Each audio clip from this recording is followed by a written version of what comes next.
আমি এই 2 দিন আগে ইরান থেকে এসেছি। কোত্থেকে? এই 2 দিন আগে ইরানে আমার একটা আন্তর্জাতিক প্রোগ্রাম ছিল, ইরানের একটা রাষ্ট্রীয় প্রোগ্রাম, ইরানের রাজধানী তেহরানে। আমি অবাক হয়ে গেলাম যখন আমি ইরানের রাজধানী তেহরান বিমানবন্দরে নামলাম, ইমাম খামেনি ইন্টারন্যাশনাল এয়ারপোর্ট।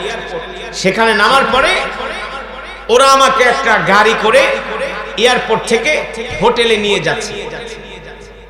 আমি এয়ারপোর্ট থেকে মাত্র 2 মিনিট হাইটা গাড়িতে উঠছি। 2 মিনিট হাঁটার সাথে সাথে আমার পুরো শরীর মনে হয় বরফ হয়ে গেছে। কি হয়ে গেছে? ওই দেশে বর্তমানে বরফ পড়ে, বরফ 0 ডিগ্রি সেলসিয়াস, 0 ডিগ্রি সেলসিয়াস। পুরাটা তেহরান, ইস্পাহান, আব্বাসিয়া পুরাটা বরফে ঢাকা। রাস্তার 2 পাশে পাহাড়গুলো বরফে সাদা হয়ে ঢেকে আছে। তোরা আমাকে যখন হোটেলে নিল, আমি জিজ্ঞেস করলাম আমার প্রোগ্রামের শিডিউল কয়টায়? বললো তোমার প্রোগ্রামের শিডিউল রাত 10টায়। আমি বললাম মিয়া, তুঙ্গ দেশে যেই বরফ পড়ে এই 10টা বাজে কি মানুষ আসবে নাকি? বলে আসবে না, না আসবে, প্রোগ্রামে যাই দেখি। বিশ্বাস করেন, আমি প্রোগ্রামে গেলাম রাত 10টায়।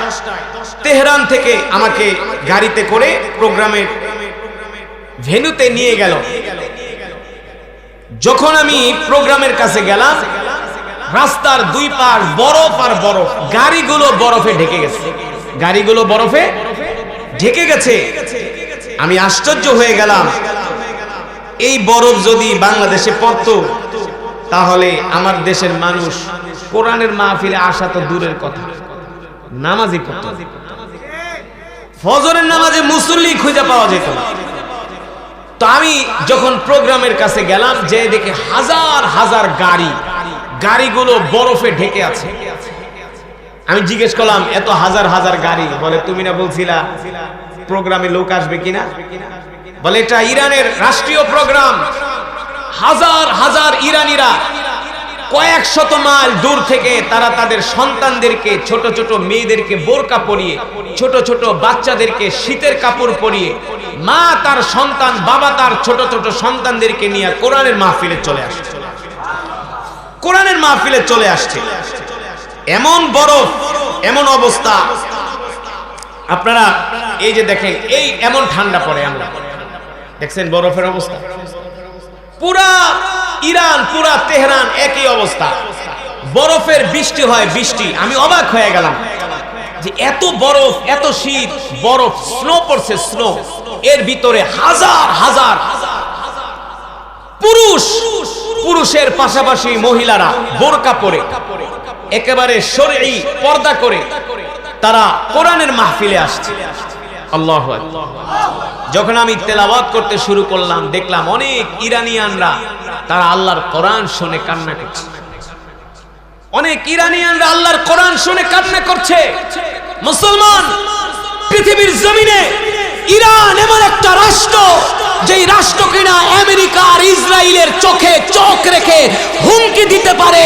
একটা মাত্র রাষ্ট্র আছে, সেটা হলো ইরান, সেটা হলো ইরান। আমি জিজ্ঞেস করলাম যে তোমার দেশ এত সুপার পাওয়ার কিভাবে হইল? বলে শোনো, আমাদের দেশের 95% মুসলমান কোরআন পড়তে পারে। ইরানের 95% মুসলমান কোরআন পড়তে পারে। ওই দেশের ড্রাইভাররা কোরআন পড়তে পারে, ওই দেশের ব্যবসায়ীরা কোরআন পড়তে পারে, ওই দেশের ডাক্তার, ইঞ্জিনিয়াররা কোরআন পড়তে পারে। ইরানের 95% মুসলমান কোরআন পড়তে পারে, আর বাংলাদেশের 95% মুসলমান কোরআন পড়তে। এটাই পার্থক্য, এটাই পার্থক্য। মুসলমান, আল্লাহ রাব্বুল আলামিন কোরআনুল কারীমের মধ্যে বলছেন, ও বান্দা, ওয়ানুনাজ্জিলু মিনাল কুরআনি মা হুয়া শিফাউ ওয়া রাহমাতুল লিল মুমিনিন ওয়া লা ইয়াজিদুয যালিমিনা ইল্লা খাসারা। নবী, আপনি বলে দেন, আমি আল্লাহ আপনার উপর যে কোরআন নাজিল করেছি, এই কোরআন আমি মুমিনের শেফার জন্য, মুমিনের মুক্তির জন্য নাজিল করেছি। সুবহানাল্লাহ বলেন। আজকে আমরা মুসলমান কোরআন পড়তে পারি না। আমরা যে নামাজ পড়ি, আমাদের নামাজগুলো হয় না। কারণ কোরআন না পড়তে পারলে আপনার নামাজ কিভাবে হবে? নামাজ সহি হয় না, ঠিক কিনা বলেন? আজকে মুসলমান সহি কইরা কোরআন পড়তে পারে না, এই কারণে নামাজও আল্লাহর দরবারে কবুল হবে না। রাগ করতেছেন? আল্লাহ রাব্বুল আলামিন তারপরেও বলছেন, বান্দারে হতাশ হয়ো না, নিরাশ হয়ো না, আমি আল্লাহ তোমাদের জন্য রহমান, আমি আল্লাহ তোমাদের জন্য রহিম। সুবহানাল্লাহ বলে। ও মুসলমান, হতাশ হওয়ার কোনো কারণ নাই। আল্লাহর নবী, বিশ্ব নবী রাহমাতুল লিল আলামিন বলেন, আল্লাহ তাআলা প্রত্যেকটা মানুষকে হাসরের ময়দানে সর্বপ্রথম কিসের হিসাব নিবে? একটু আগে বলছিলাম, মনে আছে নাকি? আল্লাহ জিজ্ঞেস করবে না তুমি কি মাদ্রাসা বানিয়েছো নাকি, তুমি কি মসজিদ বানিয়েছো নাকি, তুমি কি কোটি কোটি টাকা গরিবদেরকে দান করছো নাকি, এই কথা আল্লাহ তাআলা প্রথম জিজ্ঞেস করবে না। আল্লাহ তাআলা জিজ্ঞেস করবে তুমি নামাজ কায়েম করেছিলে কিনা, ঠিক কিনা বলেন? তাহলে আগে মুসলমানের সর্বপ্রথম পরিচয় কি? জোরে বলেন।